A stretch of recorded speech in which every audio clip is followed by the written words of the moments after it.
मैं recording start कर देता हूँ और यूट्यूब पे भी लाइव कर देता हूँ। Just a minute. हाँ, बहुत मुश्किल होता है जब अपन हम ही अपने ही दिग्गज लोगों के सामने बात कर रहे हों। आपने यूट्यूब स्टार्ट किया? मैं कर रहा हूँ सर, वही कर रहा हूँ। वो भी ताकि ऑटोमेटिकली उधर भी रिकॉर्डिंग हो जाए। जी,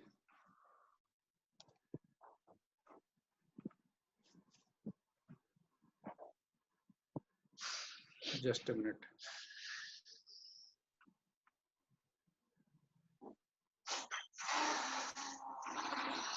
जस्ट अ मिनट सर। या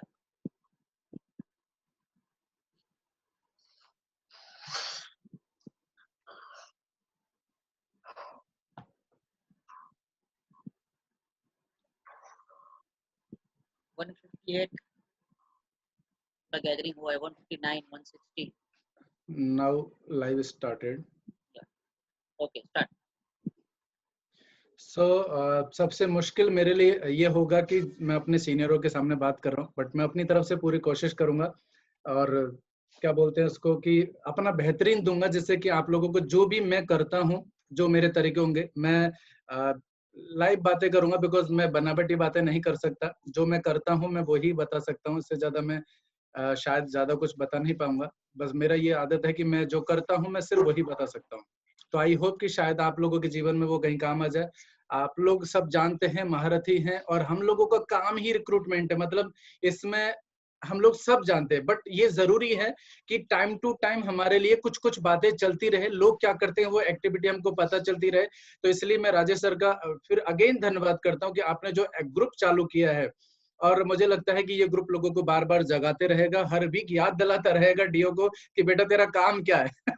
नहीं तो हम लोगों को जो बिजनेस का प्रेशर आता है ना, तो हम ये भूल जाते हैं कि एक्चुअली में हम किसके लिए सैलरी ले रहे हैं। अंडरस्टैंड? तो हमको ये याद आना, हमको ये याद दिलाना जरूरी है। कोई तो हमारे पीछे चाहिए जो याद दिलाता रहे कि भैया अपना काम क्या है। और हम लोग भूल जब जाते हैं ना, तभी हमारा रिक्रूटमेंट अपना आप स्टॉप हो जाता है। तो thank you very much sir, और आपने हमको अपने ग्रुपों में रखा। आप ये बहुत अच्छा इनिशिएटिव ले रहे हैं, तो और मुझे चुना इसके लिए बहुत तहे दिल से धन्यवाद। मैं उस लायक नहीं हूँ, बट मैं कोशिश करूंगा कि मैं कुछ जो जानता हूँ वो बता सकूं। तो सबसे पहले मैं अपने बारे में बताना चाहूंगा। मेरा छोटा सा introduction. Myself Bhavani Singh Meena, Development Officer, come SBA from Mumbai Borivali branch. मेरी जो ब्रांच है वो बोरीवली 935 ब्रांच है, और मैं उसमें बिल्कुल एक छोटा सा डीओ हूँ। और राजेश सर और इनके अनुभवों से मैं थोड़ा थोड़ा जो है ना बड़ा होने की कोशिश कर रहा हूँ। उम्र में, तजुर्बे में भी थोड़ी थोड़ी कोशिश कर रहा हूँ कि मैं बड़ा हूँ, और आप लोगों को जो है ना आज जो भी मैंने किया मेरे जीवन में उसके बारे में थोड़ा सा जानकारी दे पाऊँ। मेरी 935 ब्रांच, बोरीवली ब्रांच एक दिग्गज ब्रांच है जिसमें अच्छा काम होता था, बट मैं नहीं जानता था कि 935 ब्रांच में बेसिकली क्या है। मेरा अपॉइंटमेंट हुआ, जैसे राजेश सर ने बोला कि मुझे कुछ भी पता नहीं था। मैं मुंबई में 2006 नवंबर में हम लोग आए थे। हमको आज ये इस महीने में 26 को 14 ईयर कंप्लीट हो गए। तो मुझे ये पता नहीं था कि मुझे मुंबई में रहना कहाँ है। मैं शॉर्ट में अपना इंट्रोडक्शन दूंगा, बट मैं कल्याण में मैं घर देखने चला गया, बिकॉज मुझे कुछ भी पता नहीं था। और जब मैं वहां से दूसरे दिन आ रहा था तो मुझे पता चला ये तो मैं नहीं रह पाऊंगा। और अल्टीमेटली फिर हमने जैसे तैसे करके लोगों से पूछ पाछ के दहीसर में रेंट पे घर लिया, और फिर मैं रहने लगा। जर्नी स्टार्ट हुई रिक्रूटमेंट की, जिसके लिए हम बेसिकली जाने जाते हैं, और जरूरत थी बिकॉज कंफर्मेशन चाहिए था। मैं अनजान जगह पे आया हूँ, मुझे कुछ नहीं पता था कि मुझे क्या करना है, कोई मुझे जानता नहीं है। रमेश जोशी सर मेरे गुरु हैं, और उन्होंने मुझे बहुत कुछ सिखाया है। तो वो मुझे बोला करते थे कि देख, हम एक ऐसी जगह में रहते हैं जहाँ पे हमको कोई कुत्ता भी नहीं जानता। ये उनकी पर्टिकुलर लैंग्वेज थी।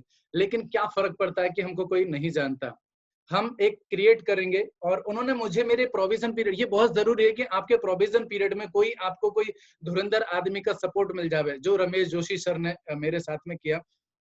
स्क्रीन पे कुछ मत लिखिए प्लीज, स्क्रीन पे कुछ मत लिखिए। स्क्रीन को टच करके कोई मतलब नहीं है, इसमें टाइम वेस्ट होगा। बेहतर होगा कि हम इनके साथ छेड़खानी ना करें, है ना। तो मेरी जर्नी वहां से स्टार्ट हुई। मुझे उन्होंने सिखाया कि रिक्रूटमेंट कैसे करना चाहिए।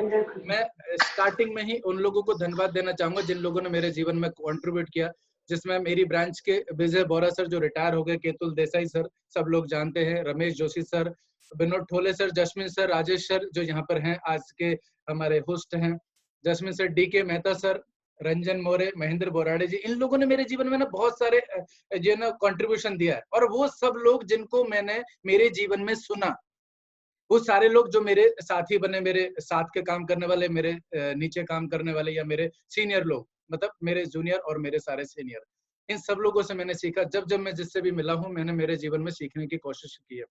तो ये छोटी सी मेरी जर्नी थी जिसको मैंने सीखने की कोशिश की। मैंने पीडीओ में काम किया, लेकिन मैंने पीडीओ में रिक्रूटमेंट कैसे किया, मैं वो शेयर करूंगा। इसके बाद में मैंने 5 साल पूरे किए। 5 साल के बाद में मैं एसवी बना, बिकॉज एलआईसी में बिजनेस मेरा पहले से ही अच्छा था। हम 3 लोग बैचमेट लोग एक साथ कंफर्म हुए थे, लेकिन हम तीनों लोग पहले कंफर्म होने वाले बंदे थे मेरे ही हमारे डिवीजन के। अच्छा काम हुआ करके काम, लेकिन समस्या ये थी कि जानते नहीं थे किसी को भी, तो रिक्रूटमेंट कैसे करे। अभी यदि यहाँ पर पीडीओज हैं तो उनको शायद, और नए डीओज हैं उनको शायद इसमें मदद मिलेगी कि जो मैं अपना प्रोसेस बताऊंगा, और मैं प्रोसेस ही बताऊंगा।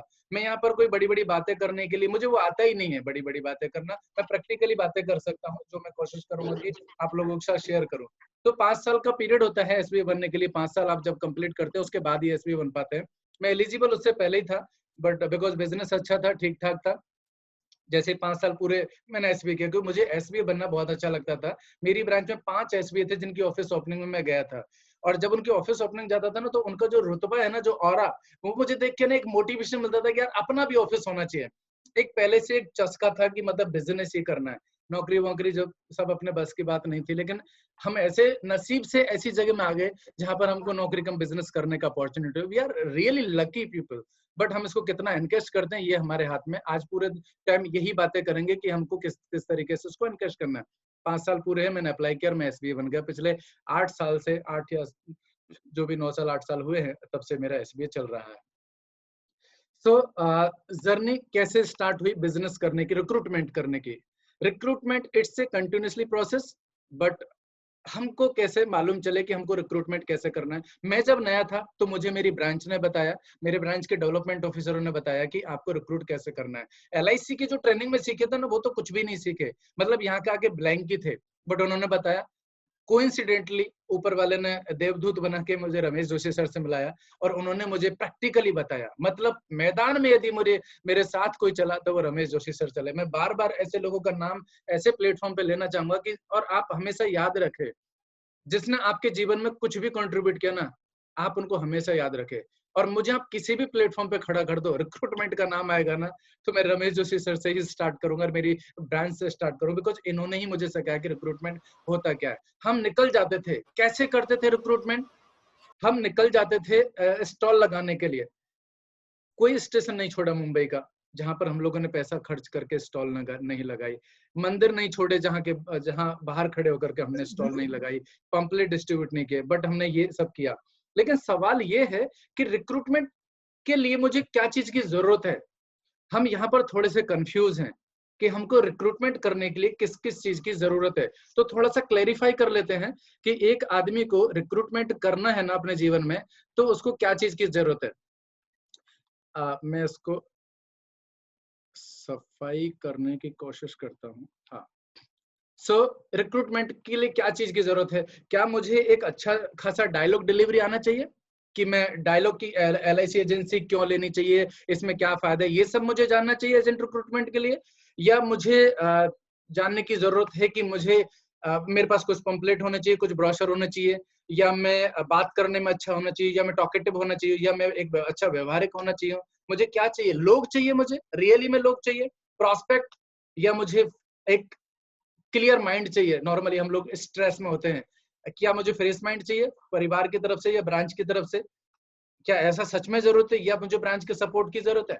मुझे लगता है कि ये किसी भी चीज की हमको जरूरत नहीं है। जरूरत है, बट 100% इसी चीज के ऊपर रिक्रूटमेंट होगा, मैं बिल्कुल भी सहमत नहीं हूँ। मुझे एक्चुअली में जरूरत है एक विल पावर की, एक जुनून की और एक जिद की कि मुझे रिक्रूटमेंट करना है, करना है और करना है।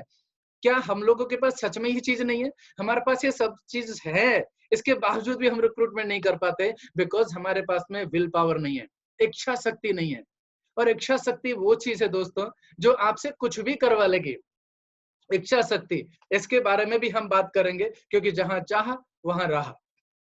आपको सब कुछ आता है, मैं बोलता हूं आपको सब कुछ आता है, स्किल आपके अंदर भर भर के पड़ा है, आप बात करने में बहुत माहिर है, एजेंसी के सारे स्क्रिप्ट आपको मुझे याद है, फिर भी क्यों नहीं कर पाते? क्योंकि इच्छा नहीं करती। हमारे एजेंट आपने देखा होगा ब्रांच में दिग्गज से दिग्गज एजेंट होते हैं, लेकिन बिजनेस नहीं करते क्योंकि इच्छा शक्ति नहीं है। बहुत सारे डेवलपमेंट ऑफिसरों को बहुत टेक्निकल नॉलेज है, शार्प है एकदम, प्लानों के सारे पता, सर्कुलर के सब नॉलेज रहता है, लेकिन फिर भी रिक्रूटमेंट नहीं करते या बिजनेस बहुत कम करते हैं। या एजेंट लोगों को नॉलेज है बट नहीं करते, क्यों नहीं करते हैं? सिर्फ और सिर्फ इच्छा शक्ति नहीं है, विल पावर नहीं है। स्किल बहुत भर भर के है। यदि किसी भी इंसान को अपने जीवन में यदि उसको लाइफ में सफल होना ना, तो उसको विल पावर से ज्यादा स्किल की ज्यादा जरूरत है। क्योंकि यदि विल होगा ना, सॉरी, स्किल से ज्यादा विल की जरूरत है। क्योंकि यदि विल होगा ना तो स्किल अपने आप आ जाएगी। यदि मेरे अंदर इच्छा है काम करने की, तो मुझे नहीं आता ना, मैं सीख लूंगा। मुझे नहीं आता, मैं सीख लूंगा, मैं ट्रेनिंग ले लूंगा, मैं ब्रोशर ले आऊंगा, परचेज कर लूंगा। मैं लोग नहीं मिले ना मुझे, तो लोग ढूंढ लूंगा, डायलॉग डिलीवरी में ढूंढ लूंगा। लेकिन यदि मेरे पास में विल पावर कम है, तो जितनी आपके पास स्किल है ना, जितना नॉलेज है ना, कोई काम का नहीं होगा। जैसे कि मैं बोल रहा हूँ, बहुत सारे एजेंटों को बहुत नॉलेज होता है लेकिन बिजनेस नहीं होता। ये सिर्फ और सिर्फ आपका कोई एजेंट समझो बहुत इंटेलिजेंट है लेकिन बिजनेस नहीं कर रहा है, आप समझ जाइए कि उसको आपको स्किल देने की जरूरत नहीं है, उसकी इच्छा शक्ति बढ़ाने की जरूरत है। अब ढूंढो कि कौन सी ऐसी चीज है जो उसकी इच्छा को बढ़ा सकती है।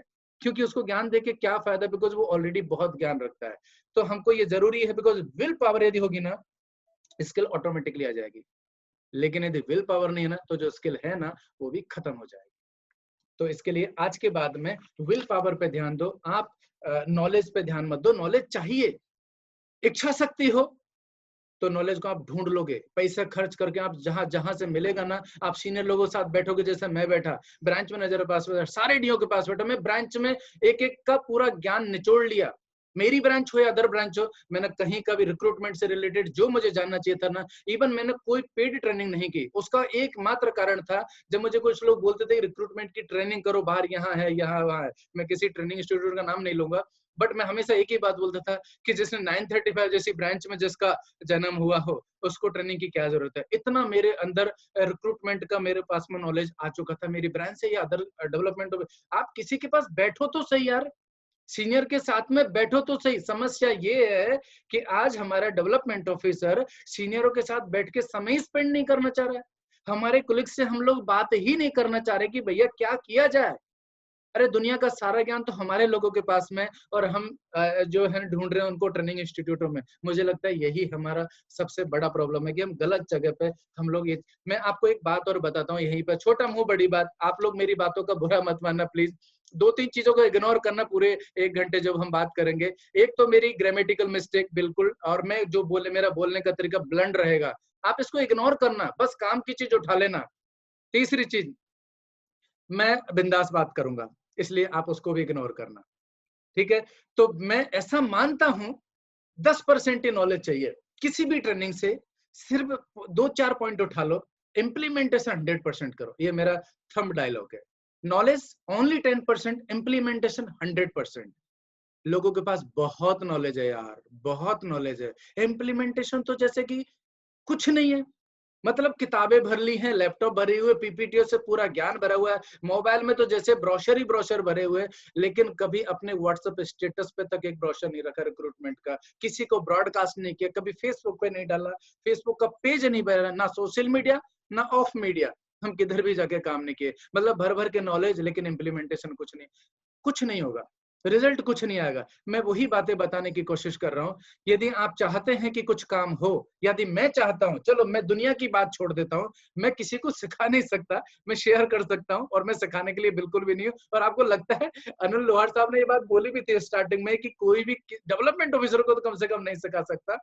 हम एजेंट को नहीं सिखा पाते यार, डीओ को कहां से सिखा पाएंगे? लेकिन मैं शेयर कर सकता हूँ जो मैंने अपने जीवन में किया। तो मैं चाहूंगा कि हम लोग विल, इच्छा शक्ति पे ज्यादा काम करें, ताकि हम लोग मार्केट में निकले। ऑफिस में तो कम से कम बैठना बंद करें। मैं एक बात बताता हूँ आपको, मैं बिजनेस में और प्यार में और दोस्ती में, बिजनेस में, प्यार में और दोस्ती में मेंटेनेंस नाम की कोई चीज नहीं होती। इनको निभाने के लिए, इनको बरकरार रखने के लिए समय देना पड़ता है। बिजनेस को बरकरार रखने के लिए, बिजनेस को ग्रोथ देने के लिए समय इन्वेस्ट करना पड़ता है। यदि हम समय इन्वेस्ट नहीं करेंगे ना, तो ये बिजनेस कभी सफल नहीं होगा। हमको समय देना चालू कर देना चाहिए, समय देना पड़ेगा, है ना।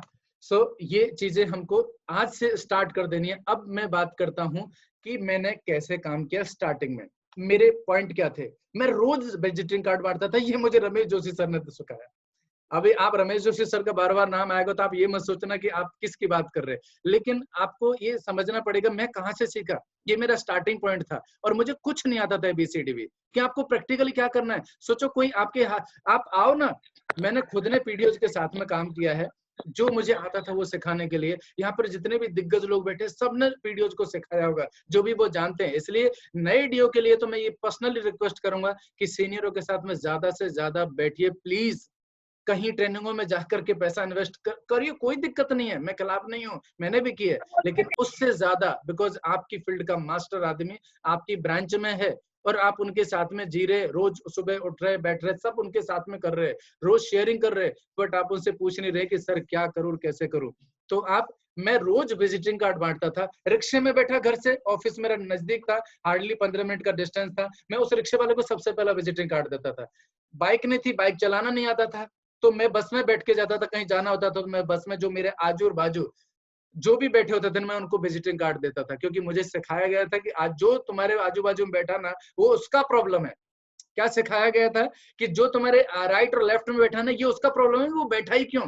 अब बैठा ना तो उसको भुगतना है किससे, आपके दोनों विजिटिंग कार्ड या आपका ब्रोशर आपके पास जो भी है ना वो उधर जाएगा। तो मेरा टारगेट था रोज के 10 विजिटिंग कार्ड बांटना और रोज 10 मोबाइल नंबर कलेक्ट करना। अब ये मोबाइल नंबर कैसे कलेक्ट करता था मैं ऑफिस से निकल जाता था, मैं सुबह मॉर्निंग में 7 o'clock ऑफिस में आता था।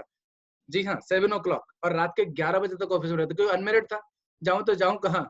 तो मैं ऑफिस में आके बैठ के जो मैं डेटा कलेक्ट करता था ना, उसको मैं चलो लगभग समझो ना 10 बजे तक तो मैं अपनी पर्सनल प्लानिंग करता था, किधर का नंबर है, क्या लिखना, जो भी लिखना, और 10 बजे बाद कॉलिंग करना चालू करता था और 12 बजे ऑफिस छोड़ देता था और रोड पे निकल जाता था। जिसके कंधे पे मैंने बैग देखा ना, मैंने उसको अपना विजिटिंग कार्ड निकाल के अप्रोच किया ना कि सर मैं Bhavani Singh Meena, LIC development officer, this is my visiting card.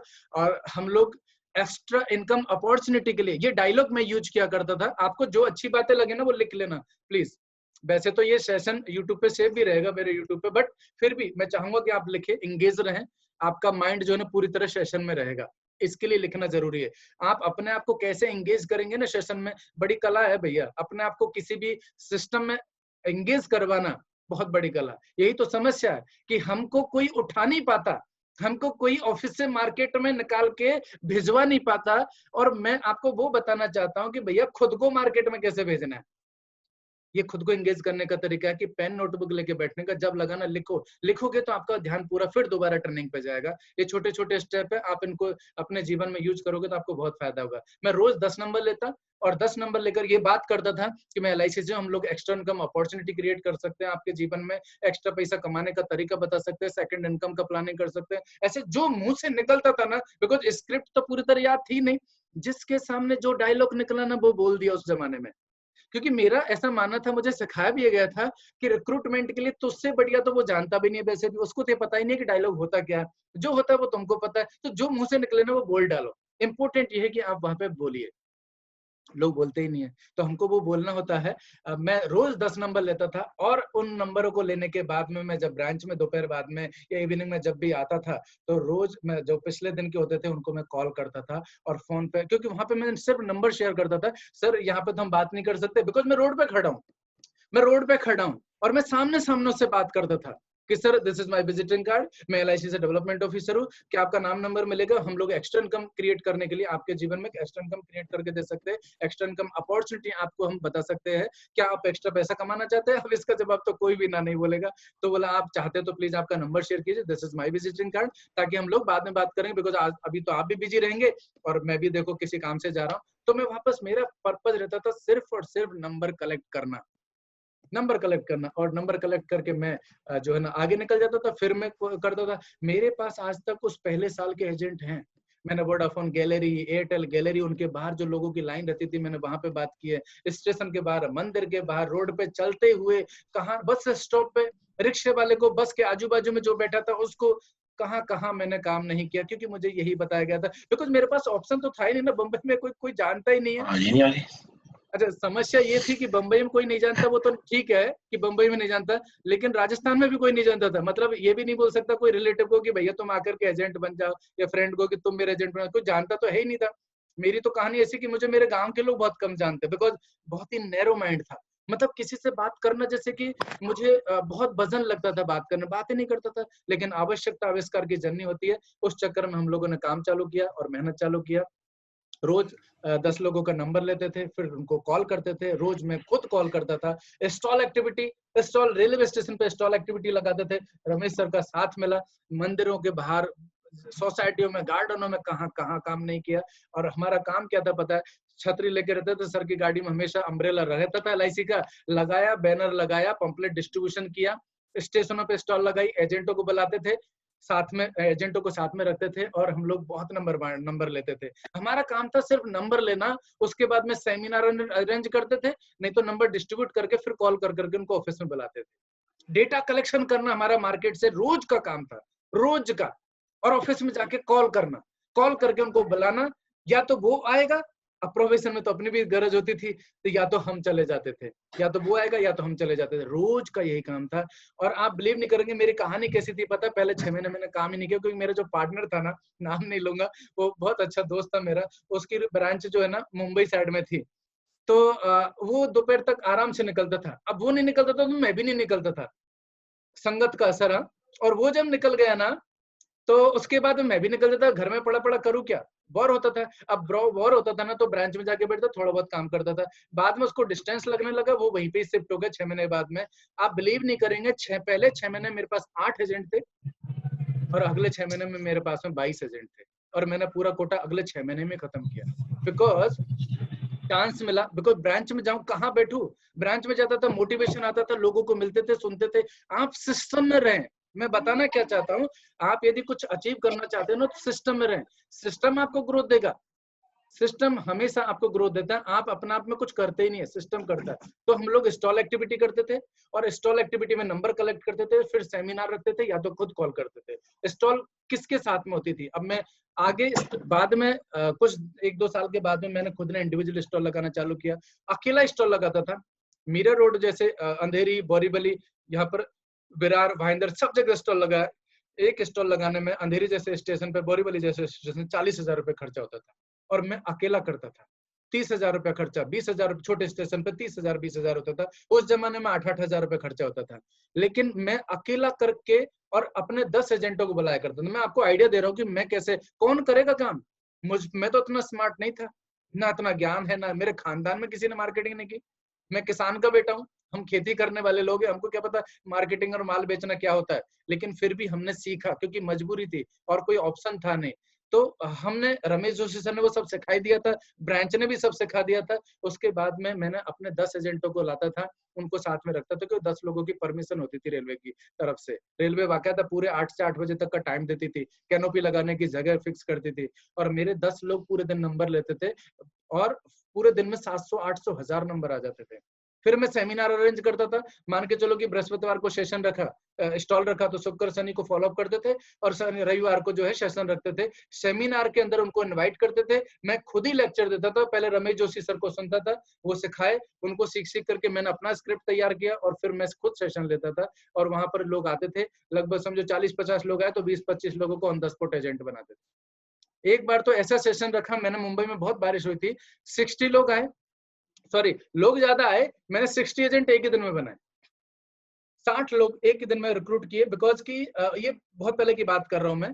और उसमें लेकिन मैंने 2 जगह डिस्ट्रीब्यूट किए, क्योंकि एक जगह और मुझे डालना था, तो 40 एजेंट मैंने वहां डाले, 20 एजेंट मैंने मेरे पास रखे। लेकिन एक ही दिन में 60 एजेंट बनाए, जबकि बहुत भयंकर बारिश थी मुंबई में। ये प्रोसेस के थ्रू मैंने बहुत एजेंट रिक्रूट किए, तो मेरे एजेंटों का मुझ पे इस चीज में बहुत सपोर्ट रहा।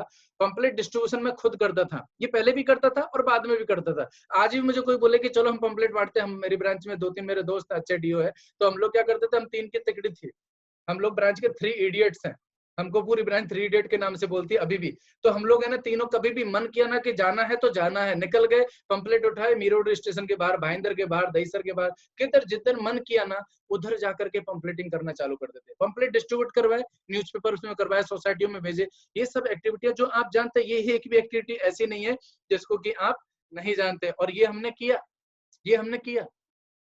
ठीक है, ये मेरे प्रोविजन पीरियड के, मतलब प्रोविजन के 1 2 3 साल के अंदर की बात थी। और मैं क्या बात करता था वो मैं आप लोगों के साथ शेयर करता हूँ। मैंने एजेंसियां पिच कैसे की, जब मैं 1 साल के बाद समझ में आ गया, शायद नए डीओ को शायद कुछ हेल्प मिल जाए। चीजें आप जानते हैं, मैं तरीका बता रहा हूँ खाली। मैं लोगों को बोलता था कि सिर्फ 5 साल काम करो, और 5 साल काम कर लोगे ना तो अगले 20 से 25 साल आपको कंटिन्यूसली इनकम मिलेगी। यदि आपने 5 साल काम किया तो अगले 15 से 20 साल या 20 से 25 साल आपको कंटिन्यूसली कमीशन इनकम आएगा ही आएगा, एज ए रॉयल्टी इनकम। आपको पहले 5 साल दमदार काम करना है। यदि आप अपनी सैलरी बढ़ाना चाहते हैं, सैलरी का इंक्रीमेंट चाहते हैं, लोगों को होता है ना मेरी सैलरी हर साल बढ़ेगी इसलिए तो जॉब नहीं छोड़ता वो, इसलिए वो जॉब नहीं छोड़ता। और मैं लोगों को ये समझाता था उस टाइम पे भी, आज भी समझाता हूँ कि आपको यदि समझो कोई कंपनी 50,000 रुपए दे रही है, आप भी लोगों को समझाइए। समझो मान के चलो आपको कोई कंपनी लाख रुपए दे रही है, 50,000 दे रही है, वो बॉस आपको लाख रुपए क्यों दे रहा है मंथली? बिकॉज वो जानता है कि आप लाख रुपए कमा के देने की, वो तो प्रॉफिट अर्न 7 से 8 लाख रुपया प्रॉफिट अर्न करके देने की ताकत रखते हैं। और वो 7 से 8 लाख रुपया आपके थ्रू कमाता है, फिर उसमें से 1 लाख रुपया आपको देता है।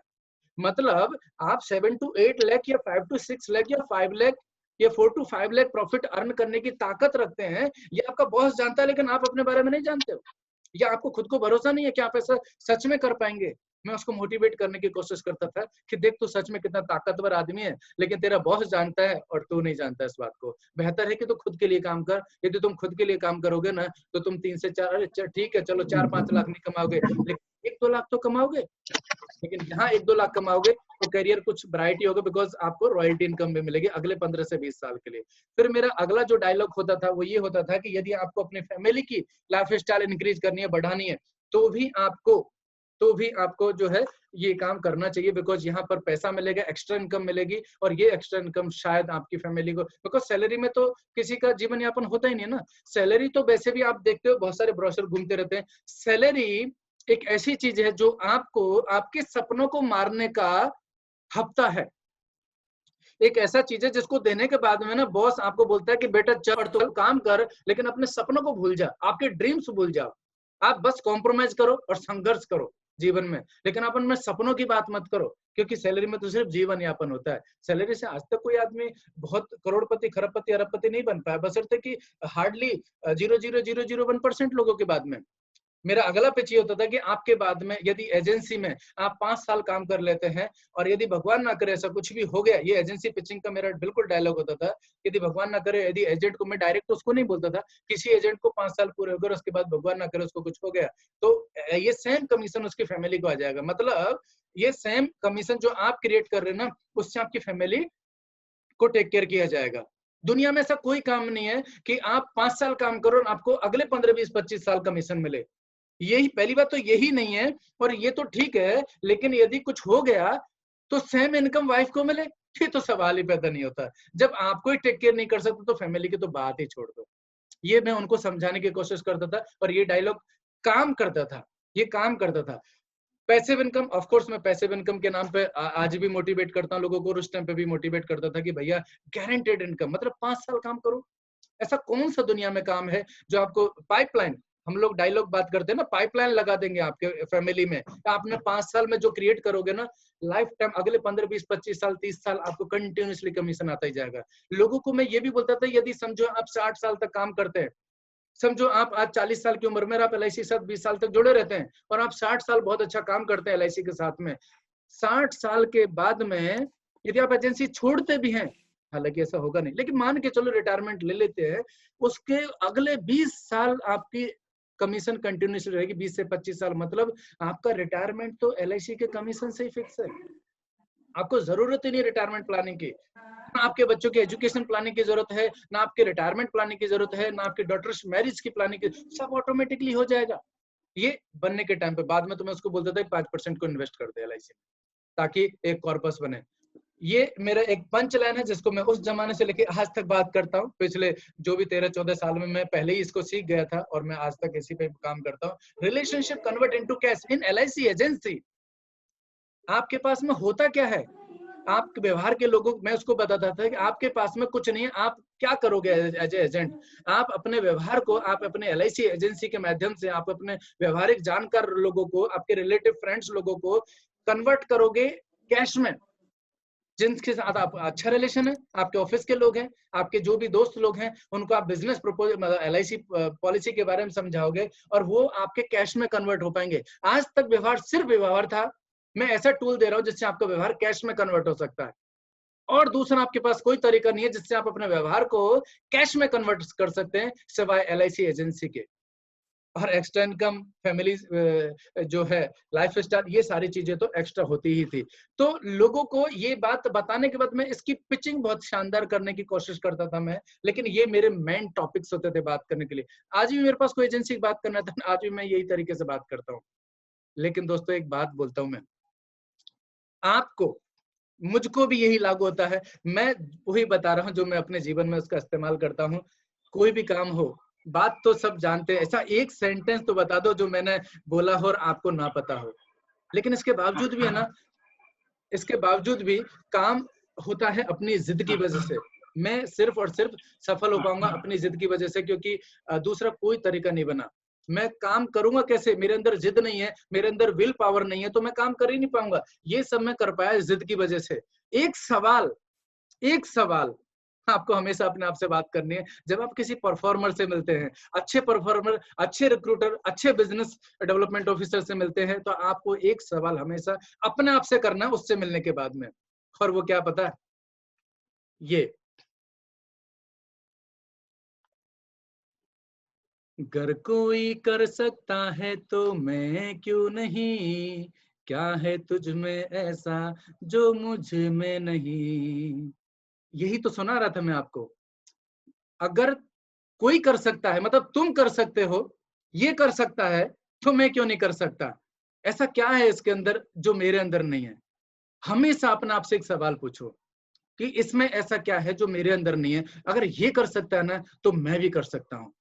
एक ऑल इंडिया एस मीटिंग थी जिसमें लेस देन 3% वाले लोग थे। मैं वहां पे गया था, अनिल झा सर से मिला, ऐसे कुछ बात चली कि सर मैं भी एक्सपेंड करना चाहता हूँ अदर स्टेट में, जो है ना एजेंट रिक्रूट करना चाहता हूँ। उन्होंने पूछा कि कितने एजेंट है तेरे? मैंने बोला 50-55 एजेंट है सर, 50-45-50 एजेंट है। बोला मर जाएगा। मैंने बोला कैसे सर? बोला पहले बंबई में पैर जमा ले और 100-150 एजेंट बना, उसके बाद बाहर निकल। मैं आपको प्रैक्टिकली बातें बता रहा हूँ। सीनियर लोगों की बातें कितनी सटीक होती है, कितनी अनुभवी होती है। आप बात तो करो, आप बात तो करो। मैं विनोद ठोले सर से मिला, उनसे मैंने बात की, उनका तरीका अलग, अपना झा सर का तरीका अलग, डीके मेहता सर का अलग, और जसमीन सर का अलग, सबका अलग, सबका अलग। मैं वापस जब वहां से आया, जब मैं दिल्ली से आया, तो मैंने अपना, क्योंकि मैंने वहां पे परफॉर्मर्स को देखा और उसके बाद एक जिद सी आ गई। मतलब मुझे लगा कि यार ये कोई जीवन है? 50-55 एजेंट, चलो भगवान के भरोसे चल रहा है, लेकिन ये ज्यादा चलने वाला नहीं है, आपको करना ही पड़ेगा। और वो जिद जो है ना, वो जिद ने, मैं एक सिंपल सा बात करता हूँ आपको, मैं एक सिंपल सा बात करता हूँ आपको कि अरुणिमा सिन्हा क्यों कर पाई, ये सब क्यों कर पाई? आप जानते हैं ना अरुणिमा सिन्हा को, वो ऐसा क्यों कर पाई? क्योंकि उसके अंदर एक जिद थी। जिद नहीं, वो 2 पैरों से चढ़ती ना तो कोई नहीं जानता, 2 पैरों से चढ़ती तो कोई नहीं जानता, लेकिन कटने के बाद में जो जिद की, उसकी वजह से सारे लोग जान पाए। स्ट्रगल, आपके डिफिकल्ट टाइम में यदि आप कोई जिद करते हैं ना, तो ही आपको ये सब अचीव होता है। मैंने भी जिद की कि मुझे रिक्रूटमेंट करना किसी भी हाल में, हर काल में। और वो जिद का नतीजा ये था कि मैं वो 3 महीने में 40 एजेंट बना पाया। अब बात करते हैं उसकी कि मैं वो कैसे कर पाया, जिसके लिए आप लोग भी आए हैं। छोटी सी जर्नी है, ज्यादा कोई बड़ी बात नहीं है, लेकिन जब मैं आया ना, तो अभी मैं प्लानिंग करने लगा। अब मेरे पास पैसा नहीं, सबसे बड़ी समस्या ये आ गई कि मेरे पास पैसा नहीं। उस टाइम पे मेरे पास ज्यादा पैसा नहीं, हूं तो मिडिल क्लास आदमी ही, पैसा नहीं था। फिर मैंने सोचा कैसे करूं, सारी एक्टिविटी तो पैसे में होती है। अब अनिल सर को सुन के आया तो अनिल सर के हिसाब से काम करने का सोचा, लेकिन पैसा तो है ही नहीं है। फिर मैंने स्टाफ रखा जैसे तैसे करके कि यार नहीं, ऐसे तो काम नहीं चलेगा, भले ही पैसा नहीं है लेकिन अपने को रिस्क लेना पड़ेगा। एजेंट बन के तो सब वसूल हो जाएगा ना, मेरा ऐसा मानना भी है। मैं आपको बताता हूँ इस बात को कि आप है ना दुनिया में पैसा इन्वेस्ट करते हो ना, एफडी में, म्यूचुअल फंड में, या एलआईसी तो छोड़ दो, एलआईसी तो अलग ही चीज है। लेकिन जब आप छोटे एक एक साल शॉर्ट टर्म के लिए जहां पे भी पैसा इन्वेस्ट करते हो ना दोस्तों, वहां पर पैसा लगाते हो तो 7-8 साल में, 8-10 साल में या 6-7 साल में डबल होता है। पहले जल्दी होता था, अभी और लेट हो गया। एलआईसी डेवलपमेंट ऑफिसर के बिजनेस में लगाओ। हर बिजनेसमैन अपने बिजनेस में पैसा लगाता है, सिवाय एलआईसी डेवलपमेंट ऑफिसर के और एजेंट के।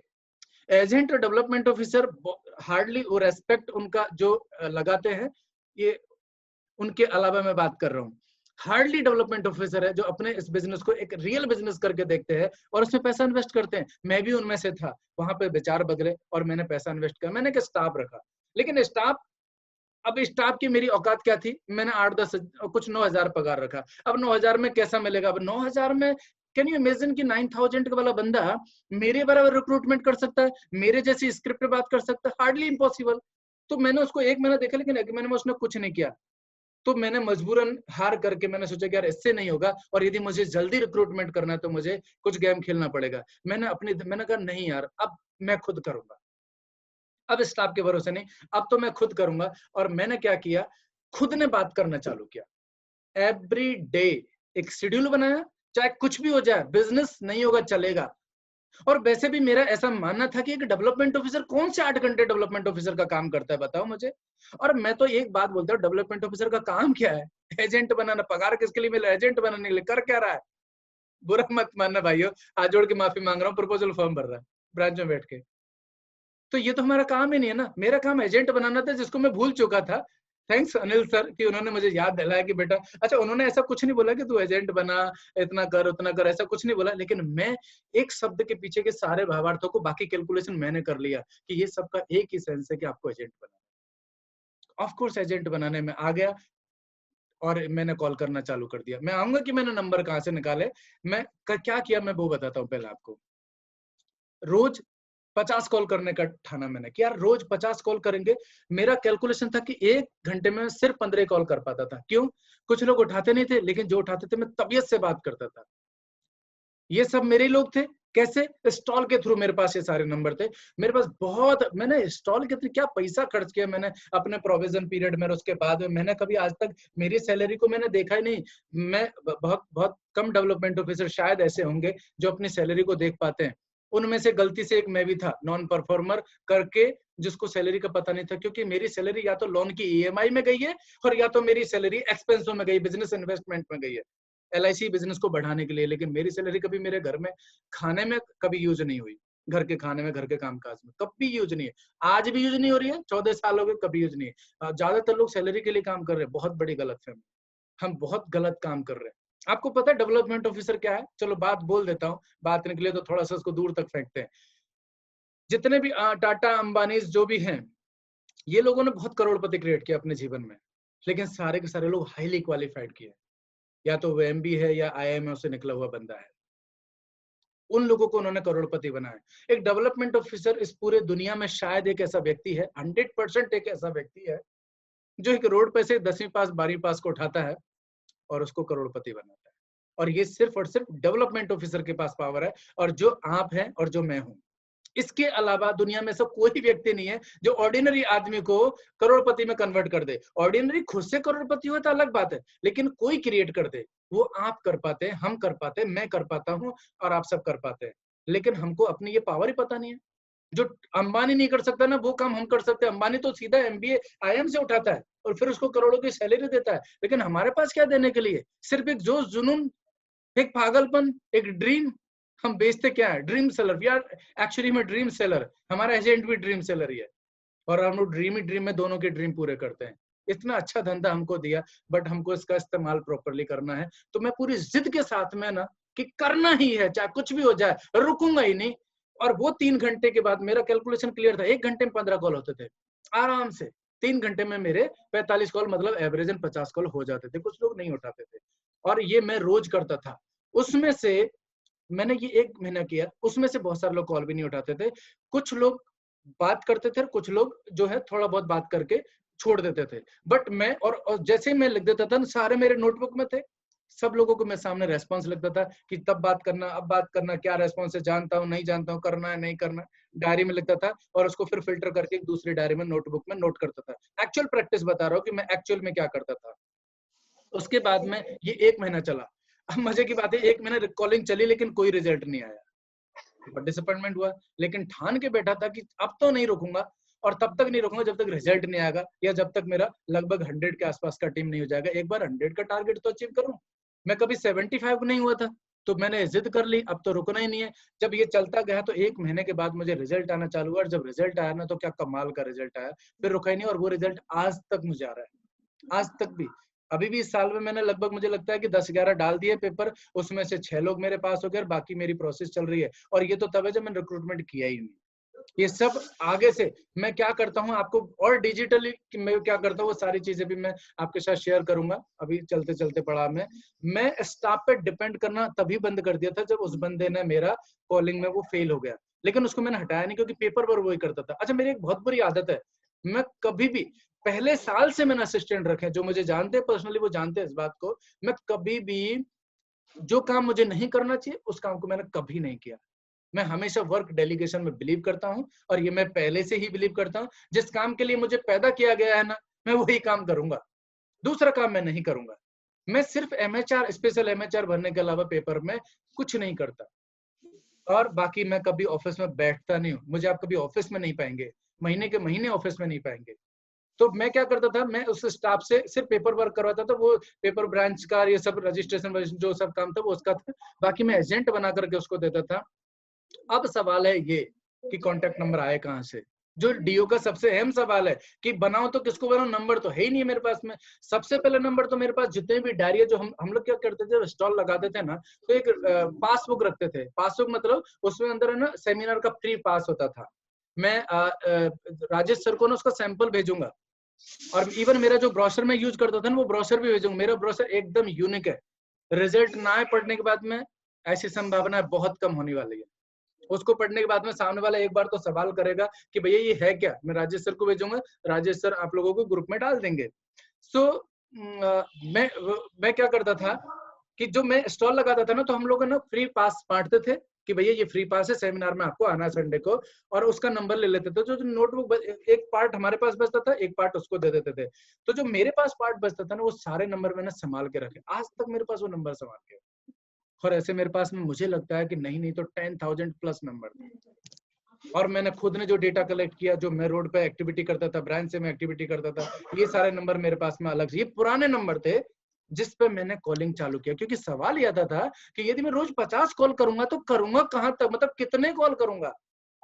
मतलब समस्या तो यही है सारे डीओ की, क्या डेटा परचेज किया? मैंने कभी कोई डेटा परचेज नहीं किया। मैं डेटा परचेज करके रिक्रूटमेंट, क्योंकि अनजान लोगों को मैं कॉल नहीं कर सकता हूँ, मैं अनजान लोगों को मैं कॉल कर ही नहीं सकता। मैं जानकर, क्योंकि मैं उसको याद दिलाता था, हम वहां पे मिले थे, तहां पे मिले थे, और आपको एजेंसी की बात की थी, अब तब आप ज्वाइन नहीं कर पाते, लेकिन अभी एक बहुत बड़ी अपॉर्चुनिटी आई है और जो है ना इसमें आप कर सकते हैं। हमने न्यूज़पेपर में बहुत पंपलेट निकाले, वहां से भी हमने बहुत एजेंट बनाए। लेकिन अभी पता नहीं कुछ कुछ एक्टिविटियां ना काम नहीं करती, बट हमने उस टाइम पे बहुत की। लेकिन अभी नंबर की बात करता हूँ, नंबर कहाँ से कैसे निकाले, इस पे बात करते हैं। एक तो मेरे पास में स्टॉल के नंबर थे, जो मेरे पास हजारों की संख्या में थे। मैंने रेफरल डाटा लिया था, जो मैंने रेफरेंस के जो भी नंबर ब्रांच से लेता था, या बाहर में रोड एक्टिविटी करता था, कहीं स्टॉल एक्टिविटी, ये अपना मंदिरों के बाहर पंपलेट बांटता था, मैं खुद ही बांटता था, अकेला बांटता था। अकेले में थोड़ा शर्म आता था, तो किसी न किसी को पकड़ के लेके जाता था, किसी डीओ को, बाद में एजेंटों को लेके जाने लगा। तो वो मैं करता था, वहां पर मैं जो है ना नंबर कलेक्ट करता था। एजेंट अपना काम करता था, मैं अपना काम करता था। वेबसाइट एक्टिविटी, अब आ गया था ये डिजिटल जमाना, लास्ट टू लास्ट ईयर। तो तब है ना सारे लोगों में एक चलन चला था, वेबसाइट बनाओ वेबसाइट बनाओ। किसी ने मुझे भी बताया मेरी ब्रांच में कि भैया वेबसाइट भी बनाते हैं लोग, तो मैंने भी सोचा चलो अपन भी बनाते हैं। बनाया, मेरा बहुत पैसा डूबा यार, लेकिन मेरे को कोई रिजल्ट नहीं आया। मैंने खाली एक एजेंट बनाया और मेरा पैसा खूब ही डूबा, खूब, मतलब मैंने अच्छा खासा पैसा बनाया। अच्छा, मजे की बात है, मैं ऐसा नहीं बोलता नहीं आप मत बनाओ। मेरी ब्रांच में एक डेवलपमेंट ऑफिसर थी, जो शायद सुन भी रहे होंगे, उन्होंने इसी एक्टिविटी से मेरे सामने रिजल्ट बनाए। क्योंकि हमारा दोनों का पर्सन एक ही था वेबसाइट को संभालने वाला, लेकिन मुझे नहीं आए।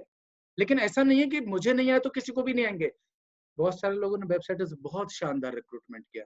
तो मैं कभी किसी भी एक्टिविटी को गलत तो कभी नहीं बोलूंगा। आप बिंदास काम कीजिए, कौन सी एक्टिविटी आपको फलेगी कोई नहीं जानता। हर बूंद हर बूंद का काम होता है उसको पत्थर को ब्रेक करना।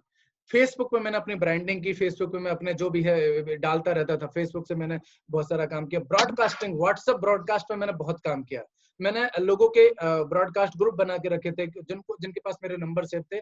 ब्रॉडकास्ट का खास रूल है, सामने वाले के पास नंबर सेव होना चाहिए, नहीं तो उसको कुछ भी मैसेज नहीं जाएगा। और उसको मैं क्या करता था, अपने स्टेटस पर रोज कुछ ना कुछ अभी भी मैं डालता हूँ।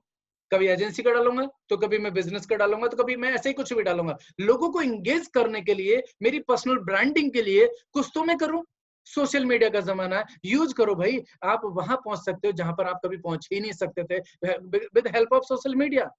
बट हम लोगों को ये करना पड़ेगा, नहीं करेंगे तो कुछ नहीं होगा। चीजें बहुत है, टाइम पास तो वैसे भी हम सोशल मीडिया पे वैसे भी रोज बहुत करते हैं, तो चलो कुछ थोड़ा सा काम कर लेते हैं उसी सोशल मीडिया पे। सोशल मीडिया एक अभिश्राप है, सोशल मीडिया का भी श्राप है यदि हमने अपने आप को कंट्रोल करके उसको यूज नहीं किया तो। और यदि हमने कंट्रोल करके यूज किया तो यही आपके लिए बहुत बड़ा वरदान साबित हो जाएगा।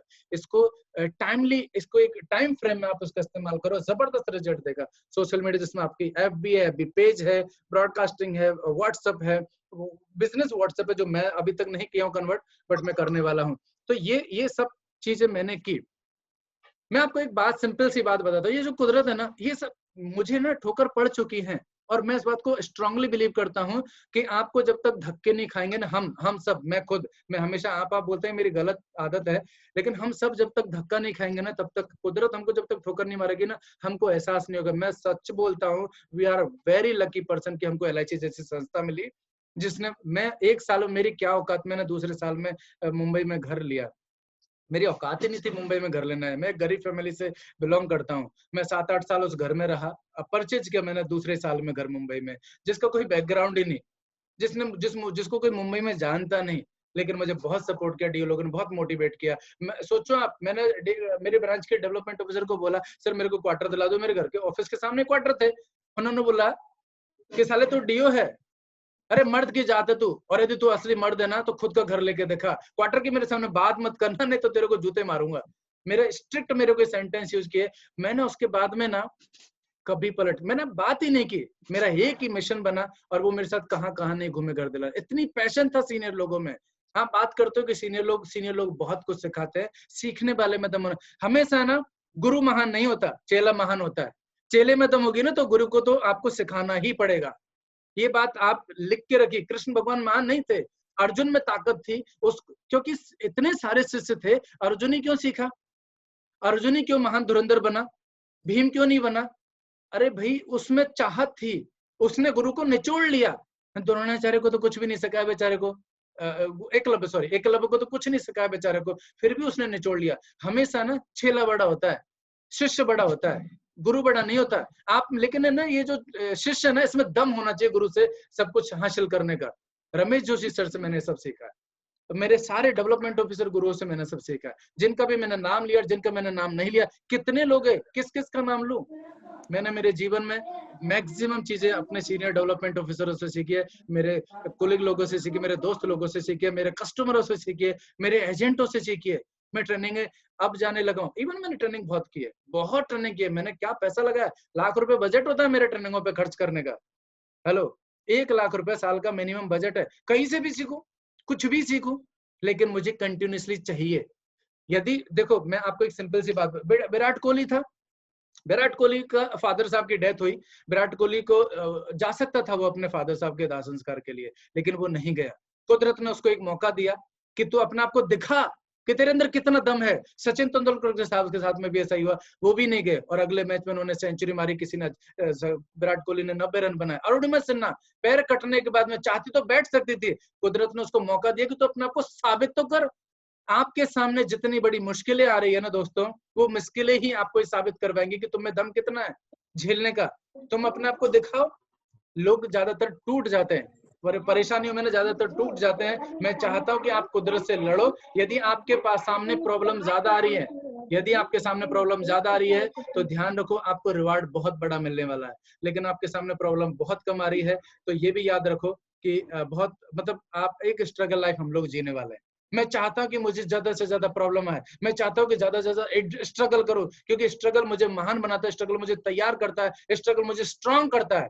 मैं हमेशा डरता हूं कि कर पाऊंगा कि नहीं कर पाऊंगा, और यही चाहत, मुझे हमेशा डर मेरा कि हो पाएगा कि नहीं हो पाएगा, इसकी वजह से मैं संभल संभल के चलता हूँ, इसकी वजह से मैं हर बार सीखता हूँ, इसकी वजह से मैं सीनियरों से एवरी टाइम सीखता हूँ। क्योंकि मुझे ये पता ही नहीं है कि मैं स्मार्ट भी हूँ, क्या मुझे सब कुछ आता है? मुझे सब कुछ सच में नहीं आता। इसीलिए मैं रोज सीखता हूँ, रोज लोगों से एवरी डे सीखता हूँ। अभी भी जस्मिन सर ने एक दिन मुझे कॉल करके बताया, आज जादव सर ने मुझे बताया कि देखो मैंने इतना रिक्रूटमेंट किया। आग लगती है, आप अपने दोस्तों से शेयर तो करो कि मैंने ये किया, आप लोगों को मोटिवेट कर पाओगे, लोग आपसे शेयर करेंगे, लोग आपको मोटिवेट कर पाएंगे। लोगों के साथ तो अपनी परफॉर्मेंस शेयर करो, अपने दोस्तों के साथ में कि देख मैंने आज इतने रिक्रूट किए। ये जो sharing and power of sharing, इसमें बहुत ताकत है। हम अपने लोगों के काम से ही तो थोड़े बहुत जलते हैं, लेकिन ये जलन पॉजिटिव होनी चाहिए, और ये जलन होनी चाहिए। इंसान होगा तो जलन होगी ना, इंसान होगा तो जलन होगी, वरना तो मुर्दों में थोड़ी जलन होती है। मैंने पहले ही बोला था कि हाथ जोड़ के सॉरी बोलता हूँ, बुरा मत मानना। आप बुरा मानोगे तो मुझे वैसे भी, मैं ये लास्ट डायलॉग है, बुरा मानता ना मेरे कोई फर्क नहीं पड़ता, क्योंकि मुझे आज यहाँ बुलाया गया है लोगों को सटीक बात करने के लिए। मैं हमेशा, मेरे पास दो ऑप्शन है, आप क्या सुनना चाहते हैं आप डिसाइड करो। मेरे पास बहुत बहुत अच्छी अच्छी बातें हैं, और मेरे पास बहुत सच्ची बातें हैं। आपको सच्ची बात चाहिए कि अच्छी बात चाहिए? मैं हमेशा सच्ची बात बोलने के लिए जाना चाहता हूँ, अच्छी बात बोलने के लिए कभी नहीं। मैं कड़वा आदमी हूँ, कड़वा करेला, क्योंकि मेरी वाइफ मुझे करेला की सब्जी बहुत खिलाती है, लेकिन रिजल्ट बहुत शानदार आता है। ये मेरे मेरे कुछ ऑब्जेक्शन है मेरी लाइफ के, जो मुझे डीओ एजेंटों से मिले। जो ऑब्जेक्शनों को मैं कैसे हैंडल करता था, मैं आप लोगों के सामने ये भी शेयर करता हूँ क्विकली। लोग मुझे बोलते थे कि मैं बहुत बिजी हूँ और मेरे पास समय नहीं है एलआईसी एजेंसी ज्वाइन करने के लिए। मैं बोलता था कि सर मुझे फ्री लोग चाहिए भी नहीं, आपके पास समय नहीं है, आप बहुत बिजी है, मुझे भी बिजी ही लोग चाहिए। मैं क्या करूंगा फ्री आदमी का?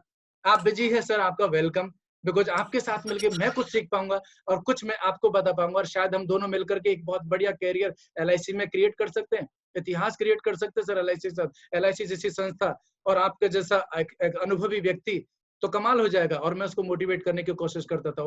उसके ऑब्जेक्शन को मैं ऐसे ही कि अरे यार ये बिजी है, ये क्या करेगा, मैं उसके ऑब्जेक्शन को पलट के मारता था कि मुझे वही चाहिए भाई, मुझे फ्री आदमी चाहिए ही नहीं, मुझे भी बिजी चाहिए। लोग बोलते थे कि हर घर में तो एलआईसी एजेंट है, तो क्या फर्क पड़ता है? अरे आपका भाई भी एजेंट हो तो क्या फर्क पड़ता है सर? क्योंकि आपके भाई की अपनी खुद की एक इंडिविजुअल फील्ड है, आपकी अपनी इंडिविजुअल फील्ड है। आप अलग कॉलेज में पढ़े, वो अलग कॉलेज में पढ़ा, आप अलग जिम में गए, वो अलग जिम में गया, वो अलग कंपनी में काम करता है, आप अलग कंपनी में काम करते हो, उसकी फ्रेंड सर्किल अलग है, आपकी फ्रेंड सर्किल अलग है, दोनों के रिलेटिव भी तो कॉमन है। तो रिलेटिव कितने से होते हैं? रिलेटिव के बेस पे तो धंधा वैसे भी नहीं बढ़ने वाला। रिलेटिव के बेस पे यदि आप एलआईसी एजेंसी को प्लान कर रहे हो तो ज्वाइन ही मत करो, रिजेक्ट देम। रिजेक्ट करने में ही तो बहुत महान एजेंसियां मिलती है। ये मुझे अभी 3 दिन पहले, मैं पहले भी इस बात को बहुत, हम लोग प्लान ही कर रहे थे इवन, मैंने तो ट्रेनिंग, हमने तो धीरज मल्होत्रा, मैं रिकमेंड करूंगा यहाँ पे सारे डीओ को, with respect, with permission of Rajesh Yadav sir, Dheeraj sir का रिक्रूटमेंट ट्रेंड जो है ना सेशन को ज्वाइन करो सारे लोग। 2000 रुपए 1500 रुपए में कोई क्या सिखा सकता है आपको कि एजेंसी कैसे पिच करनी चाहिए, कैसे लोगों को समझाना चाहिए। ये चीजें आप नहीं सीखोगे तो कैसे? जानते हो, मैं मानता हूं, लेकिन बदलाव की भी जरूरत है। नई नई टेक्नोलॉजी आ रही है, नए नए सिस्टम आ रहे, नए नए सवाल आ रहे, नए नए ऑब्जेक्शन आ रहे, जो आज से 10 साल पहले जो ऑब्जेक्शन आता था ना रिक्रूटमेंट के लिए, वो आज नहीं है, आज नहीं है। आनंदा के थ्रू आप घर पे बैठ के बिजनेस कर सकते हैं। आप कस्टमर को, एजेंट को बोल सकते हैं कि भैया तुम्हारे रिलेशन जहां पे है ना, आपको ऑफिस आने की जरूरत नहीं है, वहां से कर लो, क्या फर्क पड़ता है? मैं उसको प्रमोट नहीं कर रहा, हम लोगों को कन्विंस कर सकते हैं, हैंडल कर सकते हैं ऑब्जेक्शन को। तो लोग मुझे बोलते थे कि हर घर में एजेंट है, अरे कौन लेगा, हर घर में एजेंट है, मेरी बिल्डिंग में 5 एजेंट है। मैं बोलता था क्या फर्क पड़ता है, बिल्डिंग के लोगों में कितने लोगों ने धंधा किया। ऑब्जेक्शन को काटना हमारा काम है। बाद में तो हम उसको बोलेंगे कि भैया पड़ोसी से भी बात कर, लेकिन उस टाइम उसको काटना है। धंधा भीख मांगने का है, धंधा भीख मांगने का है, मार्केटिंग का धंधा है, सेल्स का धंधा है, कौन करेगा यार, हमसे नहीं हो पाएगा। मैं उसको बोलता था कि सर अंबानी भी आज यही कर रहा है, मार्केटिंग सेल्स कर रहा है। जिसको आप भीख मांग रहे हो ना सर, मैं ठीक है, मैं मानता हूँ कि मैं भीख मांग रहा हूँ, लेकिन किसके लिए मांग रहा हूँ? उस कस्टमर के परिवार के लिए। आपको पता ही नहीं है कि सर हम क्या कर रहे हैं। It's a noble profession. आपने कभी किसी विधवा को चेक दिया है?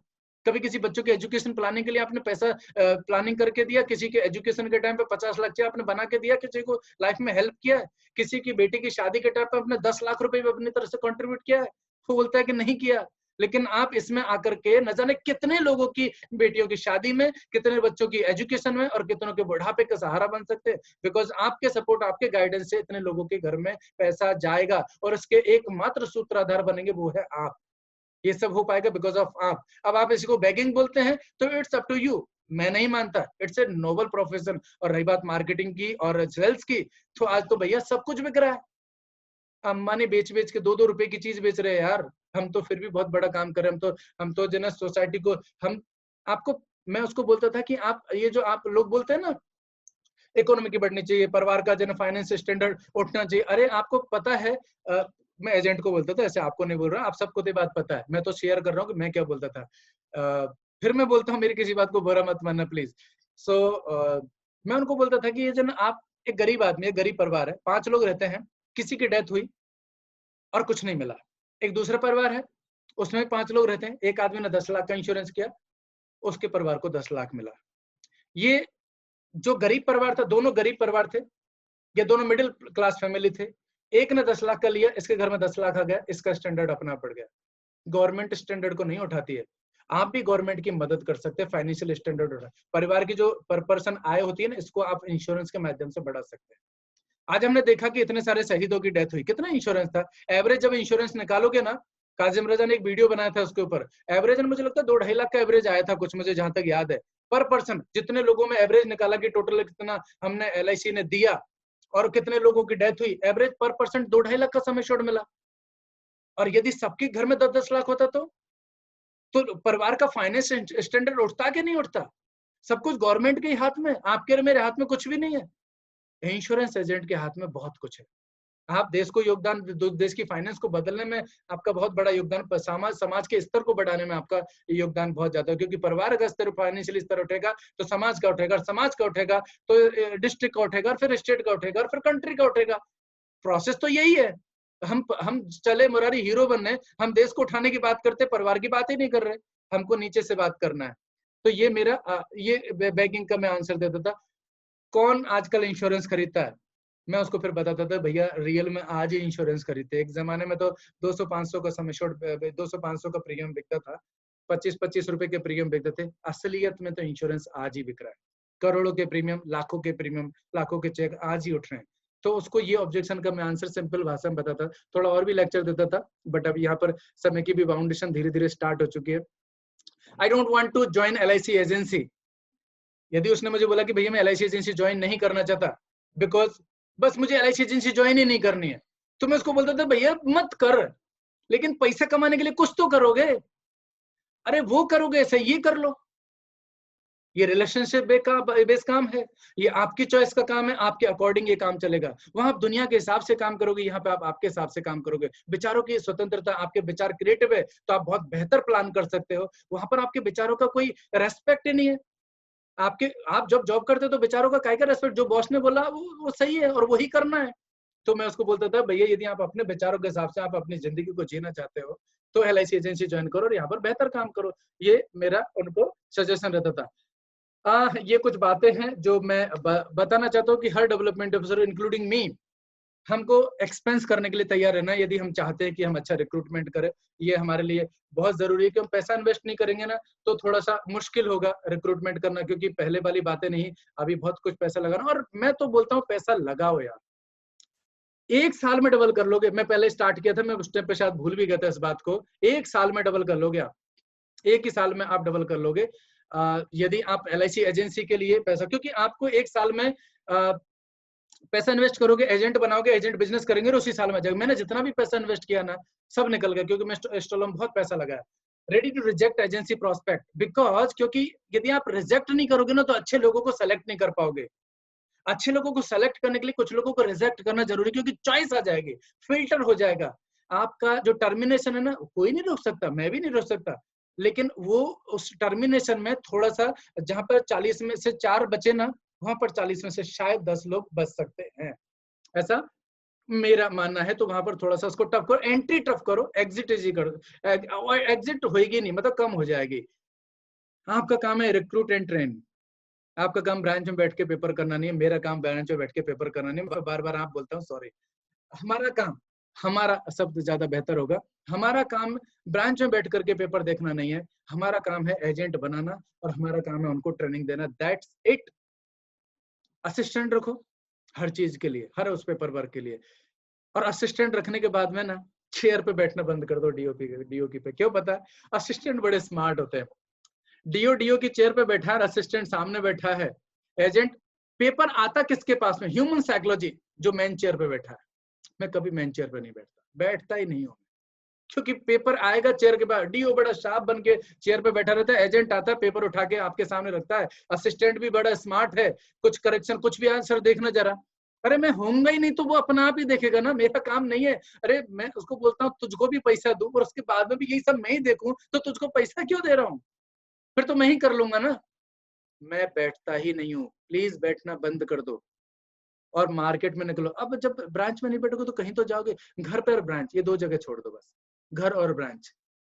ऐसा नहीं कि घर छोड़ने के बाद ब्रांच पहुंच जाओ ना, घर से निकलने के बाद में कभी मैं वापस घर पे नहीं आता, टिफिन लेके गया हूँ या नहीं लेके गया हूँ, मेरा घर 10 मिनट डिस्टेंस पे, बट मैं कभी नहीं आता, बिकॉज अब मैं मी रोड से बोरीवली रहता हूँ, बट मैं कभी भी नहीं आता। सो आप जो है ना, घर घर पे भी मत बैठो और ब्रांच में मत बैठो, कहीं तो जाओगे कुछ तो करोगे, एजेंट के घर पे जाओगे, मार्केट में जाओगे, जहां जाओगे, एजेंट घर पे गए तो बिजनेस बढ़वाओगे और मार्केट में गए तो एजेंट लाओगे, दोनों में से कुछ तो लाओगे, ऐसा मेरा सोचना था। इसके लिए मैं हमेशा ये दो जगह पे कभी नहीं रहा, मैं मार्केट में रहा। तो मेरा काम है एजेंट बनाना और एजेंटों को ट्रेनिंग देना, और अनवांटेड वर्क को मैं कभी नहीं करता, मैं कभी भी करता ही नहीं हूँ, ये मेरी कभी सोच ही नहीं रही।